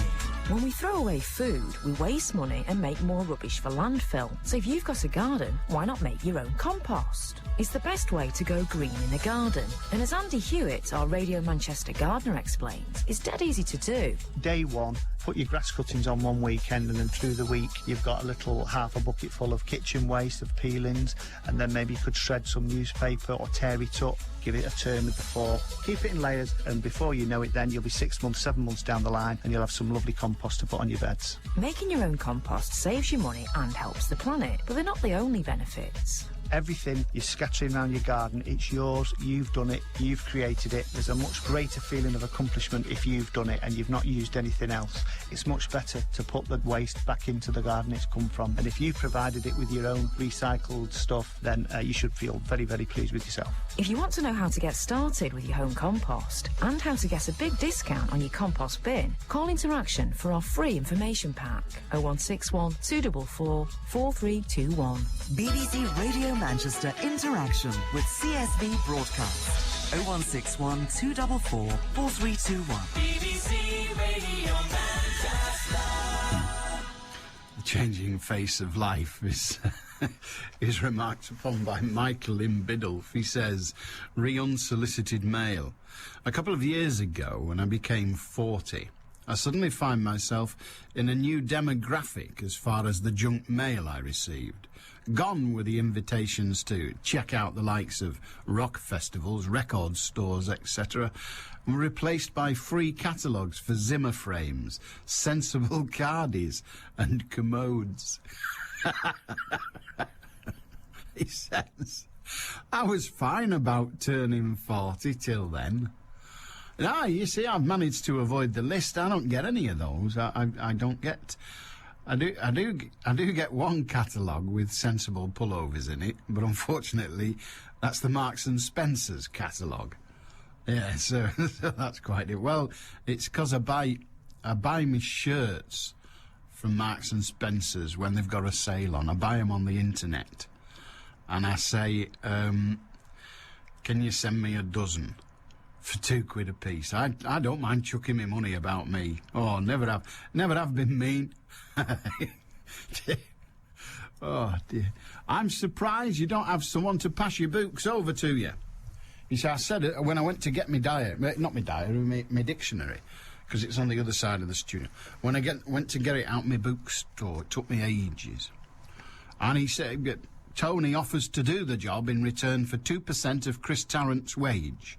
Well, you've made a mistake there, because he don't work for us, Chris Tarrant. No, he's not a BBC man at all. He's one of them ITV wallers. Yeah, so we try not to bother. If the government gets into trouble, like the price of food, fuel, etc., they could take the lead from the BBC. First, you employ an independent company. Then give the company the answer and instruct the company not to mention any names or amounts of money involved. Right, I think I know that. Yes, because then they say, well, it's commercially sensitive, so we're not having this information broadcast because it's commercially sensitive. I think that's what you were getting at, wasn't it? Yes. It's hard for me to know. They weren't quite. Good God. I'll tell you that in a minute. I've just read something. You see, I talk and read at the same time. It's not a good practice, but it's the only way I can occupy my mind sometimes. But no, it's what they do. He's right. It is. But look, the thing that just made me go, good God, listen to this. A 10-seat box in the Royal Albert Hall has gone on sale with a price tag of £1.2 million. No, you don't live in it. Oh, no. You just go to watch programmes there. The Grand Tier box, billed as arguably the best position in the house, is one of 3 boxes being marketed by the luxury real estate agent Harrods Estates. Many boxes in the Royal Albert Hall have been privately owned for generations. The London venue hosts prestigious events ranging from rock concerts to the huge classical music festival, the BBC Proms. The other boxes are an 8-seat loggia box. I know, loggia box priced at $750,000, and a 5-seat second-tier box positioned directly above the Royal box, so you can spit on them if you want, or throw them tanners, for £500,000 or by $5,000. Extraordinary.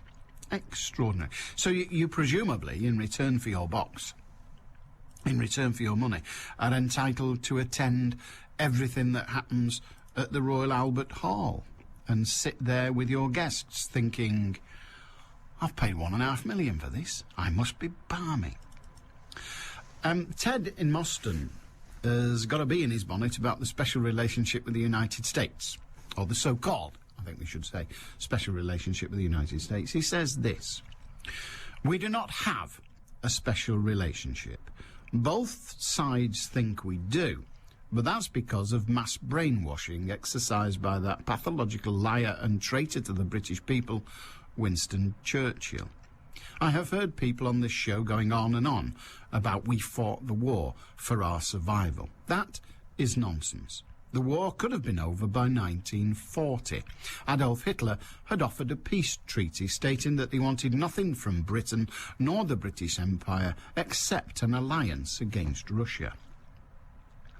Half the cabinet wanted peace. Over half the British people wanted peace. But Churchill knew that if he accepted it, it would be the end of his political career. Because he was, shall we say, involved in some shady business before the war, including, but not limited to, faking paintings by a famous French artist and receiving large sums of money from other politicians to aim his political attacks on only Adolf Hitler. So Churchill continued the war, lying that Hitler wanted to destroy Britain and all sorts of other nonsense. On the other hand, our allies were Russia, a murderous regime that had killed 50 million people by that point, run by a madman with the strongest personality cult in world history. And America, President Roosevelt, was basically president for life, a dictator. In the 1930s, he made it his intention in private meetings to destroy the British Empire. He knew we wouldn't be able to repay Lend-Lease and keep hold of the empire. He got his wish, leading to the collapse of the British Empire, the rise of America, the superpower, and the crushing of Eastern Europe for the next 50 years by the brutality of the Soviet Union.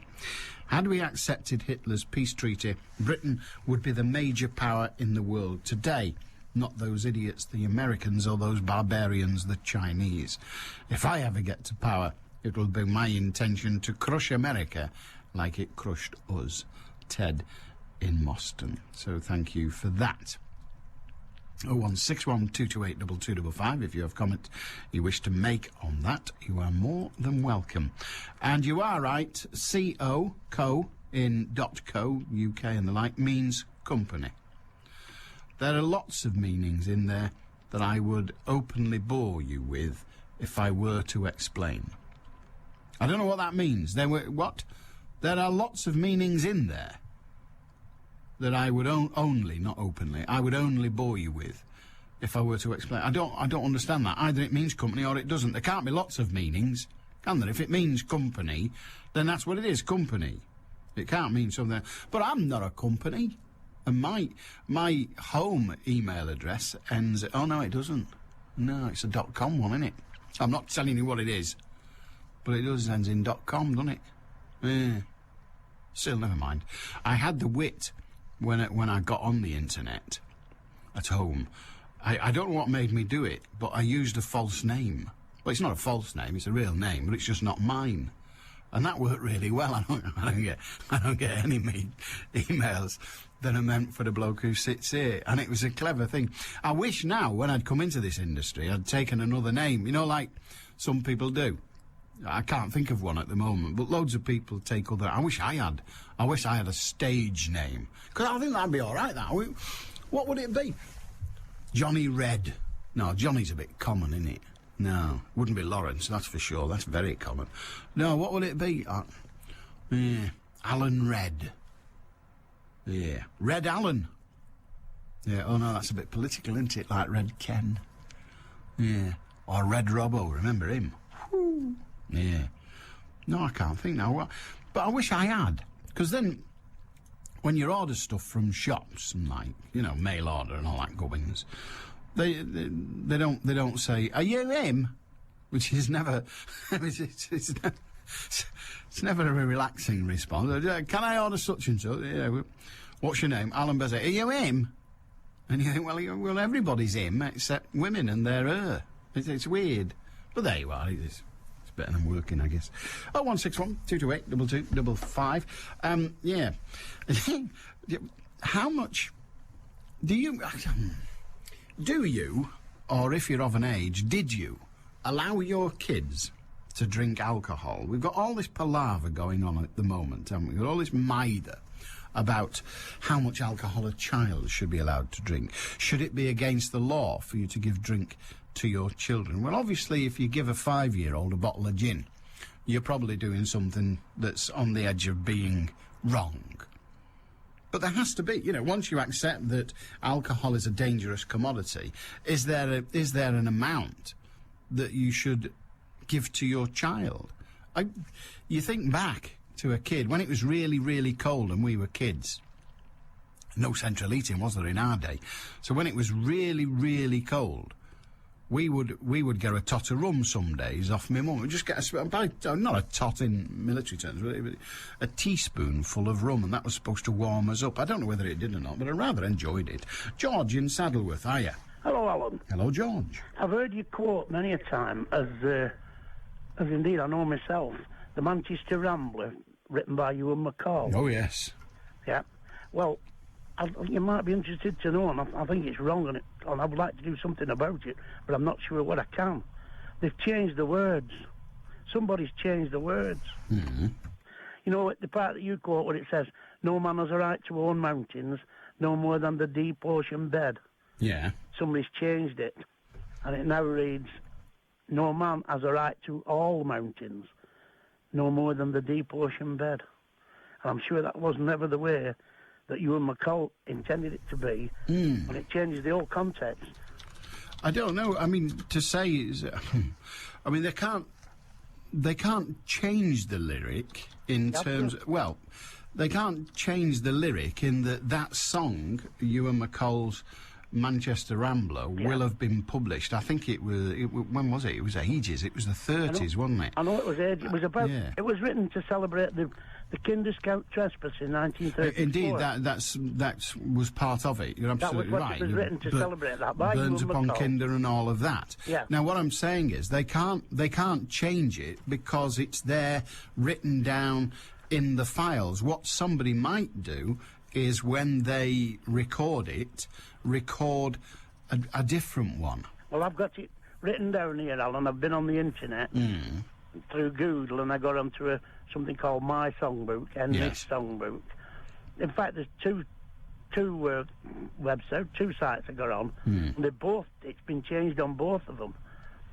And I'm sure they have no right to change it. Well, they do, you see. They have the right to change it. What they can't do is change the original. In other words, the original will stand there. Well, and if you bought a copy of the lyric and music for that song from the original publisher, it would still say no man has the right to own mountains any more than the deep ocean bed, because that is the song. It's like you can't change Shakespeare. You can reinterpret it, you can adjust it for your performance, but the words are still there to go back to, and that's the same. Anybody who tries to get the words off the internet is going to get the wrong words, aren't they? Well, I've done it on purpose. Frankly, I've just kicked Manchester Rambler into Google, and here it is, Manchester Rambler, and there it is. I think I can't try to remember what verse it is there. Yeah, second verse, isn't it? Third verse. Third verse. He called me a louse and said, think of the grouse. Well, I thought, but I still couldn't see. Why, all kinder scout and the moors round about couldn't take the poor grouse and me. He said, all this land is my master's. At that I stood shaking me head. No man has the right to own mountains any more than the deep ocean bed. Well, it says all mountains here. Well, you've got a perverse version. And, right there, Alan, yeah. Well, but does it say written by Ewan McCall? Yes, it does. Right, well, you have a perverse version. But the original version that he will have published with his music publisher, and I don't know who his music publisher was, but the original version will still be there. It's the copyright version. Find it. Well, I don't know if you got that, but I just typed in Manchester Rambler, and a number of options came up, and I chose this one, and there's the one. Well, I've chose a couple, and they both changed to all. Well, nothing I can say about that.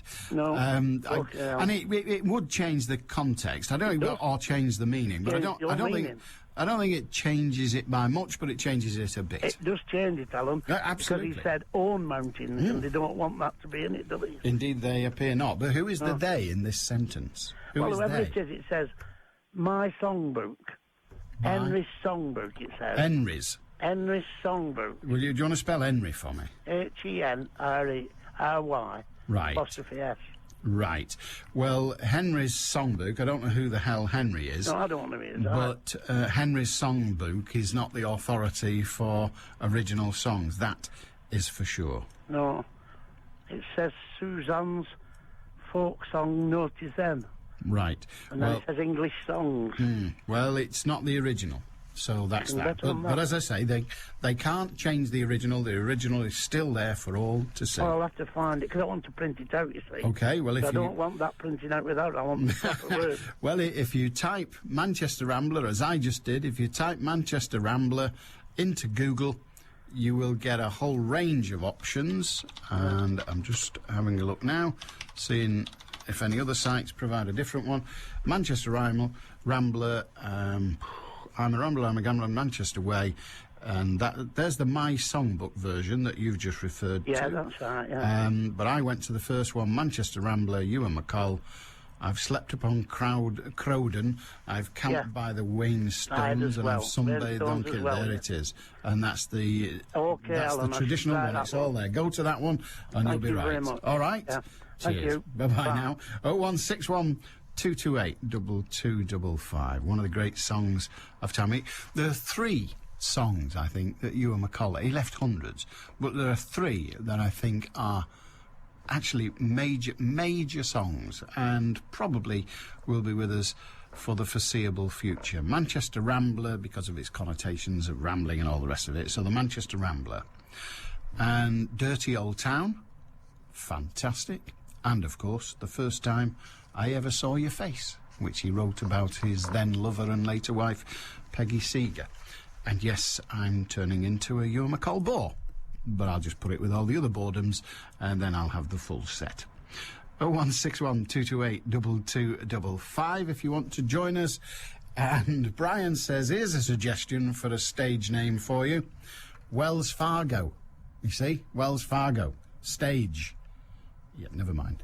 BBC Radio Manchester. Headline News. 63 complaints have been made against police following the violence in Manchester before and after the UEFA Cup final. Some Rangers supporters have accused officers of using excessive force during running battles in the city centre. Max Mosley is to remain in his post as president of the governing body of Formula One. After winning a vote of confidence, he'd come under strong pressure to resign following lurid allegations about his private life. Thieves attempting to steal a length of signalling cable have caused delays on train services between Wigan and Manchester. And Manchester's weather getting brighter this afternoon. Your high 18 Celsius. I'm Alexia O'Connor. BBC Radio Manchester 2020 traffic.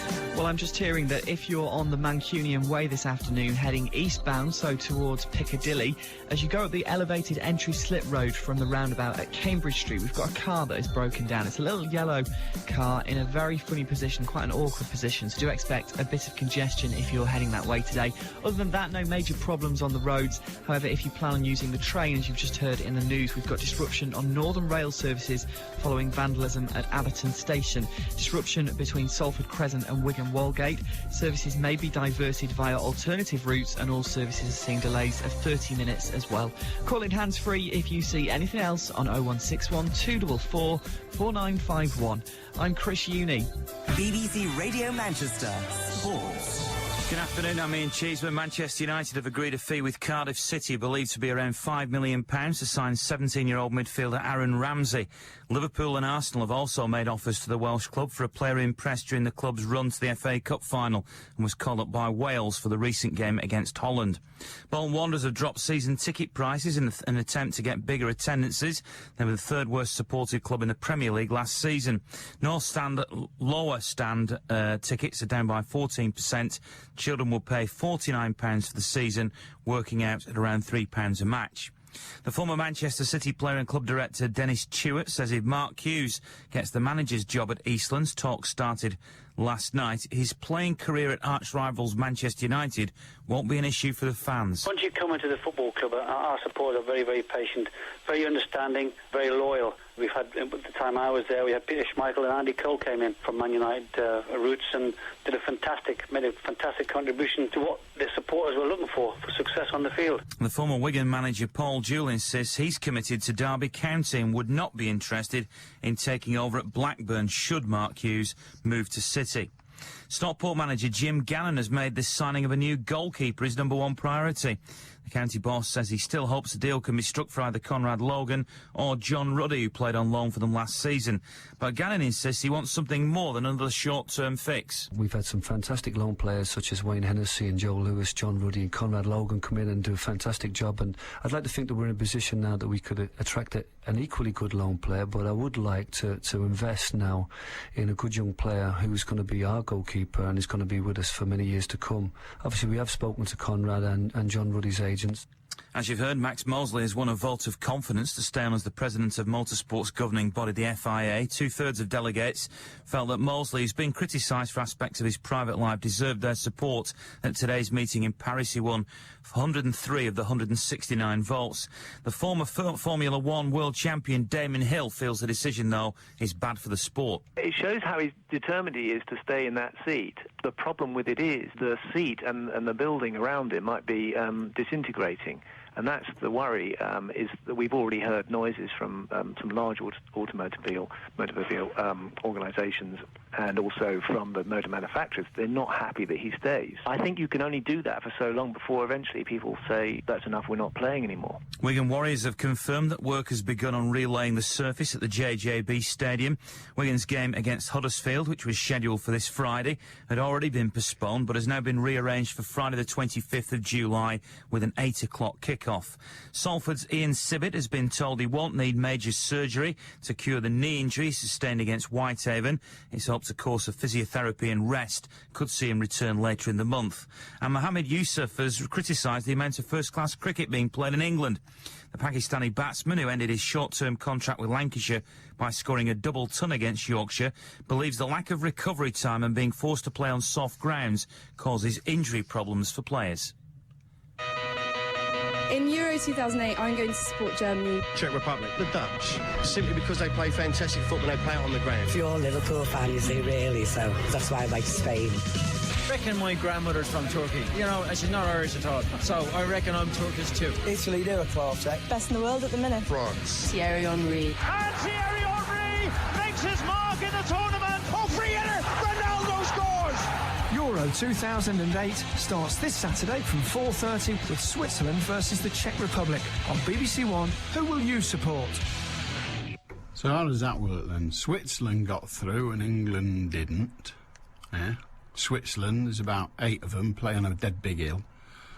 And England, who earn about £6 million a year apiece, and they never got in. No. And what was the other place? They got through. What am I going to do for 2008 Euro? I'm going to go into public houses that are showing the game and watch grown men trying to feign interest. Yeah, that'll be fun. That could be a spectator sport, couldn't it? Watching grown men pretending they give a toss about Croatia versus Switzerland.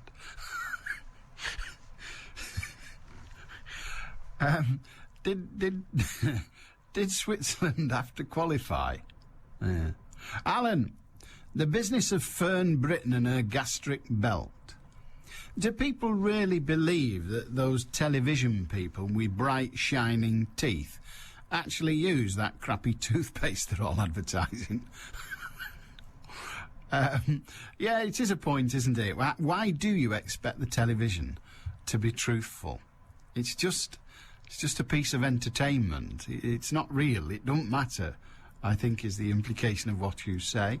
And Hazel in Bury, surely Fern's biggest sin was to lie to the great British public about her rapid weight loss being due to walking, cycling and eating less. What about all those poor saps who threw themselves into these activities believing that they would lose weight as quickly as Fern? Personally, I feel cheated. Apart from the cost of the bike and the stout brogues, I'm now left with the fact that I'm not going to lose an ounce by these methods. Ah, well, thank God for eBay, says Hazel in Bury. Well, if you did each... better still, all of those things, walking, cycling and eating less, as you well know, Hazel, you would lose weight. Not at the speed that Fern lost it, but you'd still lose weight. So it's not all bad, is it? I mean, being lied to doesn't make you fat. Eating too much makes you fat. And you've not been lied to by those that say if you eat less, you will not be as fat. Of course, it's also possible that none of us will give a damn. But there you are. What's this? Peter in Oldham, stuff the critics, you were right. No idea what that means. Never heard it before, obviously. And I've been sent. I don't quite know what the rules are here. What is the form, as they say? Because I've been sent. I've been included in. That's the phrase they use, isn't it? I've been included in a letter to Metrolink. You know Metrolink, the tramwallers? Yeah. I've been included in a letter, an email to Metrolink. So clearly, Frank wants me to know what he's saying to Metrolink. But I'm not sure what the courtesy is here. I'll read it out anyway and let the lawyers sort it out later. But this is what Frank wrote to Metrolink. You really have excelled yourselves this time. Do you think the people of Greater Manchester are totally gullible? Firstly, can you tell me how the electrons which you extract from the national grid in Greater Manchester are segregated from those at Fiddler's Ferry or Drax so that electricity from Loch Awe is not polluted by those produced by that black stuff from Colombia or Polish pits? Secondly, could you direct me to the wide rolling lakes of southern England which powers Southern Electric's hydro plant? Or is it perhaps southern Seattle, where your last balmy publicity stunt came apart? Sorry, guys. You distribute rubbish, you get it back. You might like to do something constructive and tell me why Metrolink isn't going to Didsbury, but is wiping out a perfectly serviceable railway to Oldham and Rochdale, why several pairs of decent semis were demolished in Audenshaw when the trams are terminating in Droylsden, and what use this system is to anyone who lives in, say, Hattersley, Withenshaw or Middleton. Convincingly. Come on, address that one, says Frank. So there you are. I've no comment to make. It wasn't meant for me. I was just included in, which is nice, isn't it? It's kind to not leave me hanging on a limb. It's comforting to know that I'm included. Oh, dear. Well, it is. No, it is. I do like to be included, but I wouldn't mind awfully if the emails were sent direct to me, rather than just getting, well, the leftovers from Metrolink's table. But maybe I'm just, well, I have to concede it has been a fault of mine throughout my life. I'm just too sensitive. You could, I don't understand this. Keith says your stage name could be L'Orange Lait. Well, I know what l'orange is. It's orange. Yeah, but what's the lait? I thought that was milk. Yeah, so I'd be the orange milk. I wouldn't drink the orange milk if I were you. It's a bit like the yellow snow. I'd leave it well alone. Are you taking the l'orange lait? I don't know what lait is. L''AI. I don't know what that is. Maybe he'll tell me. Maybe that will lift it. I don't know. Teddy Mostyn says, I hate it. Well, he's always going on about this, is Ted. I hate it when people get mixed up between fascists and Nazis. Max Mosley's father, Oswald Mosley, was a fascist. His ideology was taken from Mussolini rather than Hitler. It's true he did meet Hitler, but he didn't agree with his politics, especially the racial aspects. Ted in Mostyn. I don't think many would agree with you on Mosley, Oswald Mosley. They might agree with you on your distinction between fascism and Nazism. Of course they might. But I don't think they'd agree with you on what Oswald Mosley stood for, quite honestly. Didn't he stand in Oldham? He did, didn't he? He came up to Oldham and stood in Oldham, I seem to... Well, I nearly said I seem to remember, as if I was there, which clearly I wasn't there, obviously. Couldn't be there on account of being a bit busy at the time, not being born. Yeah, but had I been born, I would have gone. That, for sure. It's made the front page of the Daily Mirror. No, not Max Mosley, no. Front page of the Daily Mirror. Fern, I have no regrets. I didn't lie about my gastric band-up. Some things a girl likes to keep to herself. If only she had. Fans fury that she kept secret for 2 years. Defiant Fern Britton refused to apologise yesterday for not admitting having a gastric band, despite a huge backlash from her fans. The hope of ITV's This Morning hit back at claims that she misled people about the reasons for her dramatic weight loss, which was not due to healthy eating and exercise, as she claimed. She told viewers 2 years ago, I had a gastric band, and you know what? I did it for me, because I wanted to. I didn't feel that I needed to ring around and let everyone know. In fact, only 5 people knew, including my husband, obviously. Well, he'd spot it, wouldn't he? Where have you been for 4 days? I just went for a walk round. All right, stay away from that magnet. Anyway, what's a gastric band made of, anyway? I've no idea. No idea at all. Oh, here we go. Where do we do? Tim in Worsley has been on to the Working Class Movement Library and got the Manchester Hikers song, which is also known as the Manchester Rambler. He called me a louse and said, think of the grouse. Well, I thought, but I still couldn't see why old Kinder Scout and the moors round about couldn't take both the poor grouse and me. He said, all this land is my master's. At that, I stood shaking me head. No man has the right to own mountains any more than the deep ocean bed. I think we got to the bottom of that with the working class movement. We had a bit of a chat about the working class yesterday, and I got myself in all sorts of mess. But that's life. Bob says, expensive boxes. I think, given the choice, I'd definitely go for the cheapest box. Most probably pine and 6 foot long. Hey, Bob, don't let me stop you. No, they're theatre boxes. They're slightly different. Yeah, they're usually quite high up. At the back often, sometimes at the side. I've never understood that. They have them at the Palace. They have boxes at the side at the Palace Theatre, don't they?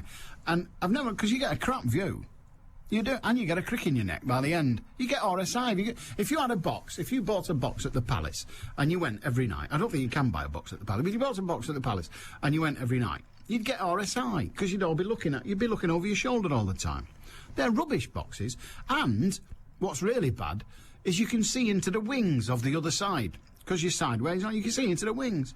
You can see them all there chatting, while some poor soul is flogging his heart out, doing his gig, or trying to remember his lines, as an old coward once says, trying to remember his lines and not bump into the furniture. He's doing all that. Fantastic. And you can see them all queuing up and mithering and gossiping.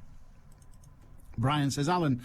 Brian in Costa Blanca, no less. I'd be fascinated to know the answer to the question, why .co in .co.uk? Most of the rest of the world seem to manage with just 2 letters at the end, designating the country of origin. As I am emailing from Spain, my address ends with .es, which is España. Why don't UK ones just end with UK and save everyone the extra typing? I don't know. No idea. I don't know at all. That's how it came about. Yeah. Oh, I see. It's to show what type of organisation it is, says Stuart. How? So you get bbc.co.uk. Oh, I see, yeah. BBC, that would tell you what kind it is, wouldn't it? But elephants.co.uk, I don't know. I don't understand. And what's more, I don't care. No, I don't. I don't care. One way or t'other, I don't care. 0161 228 2255. If you've got something to say, that's fine. And Keith says, garlic.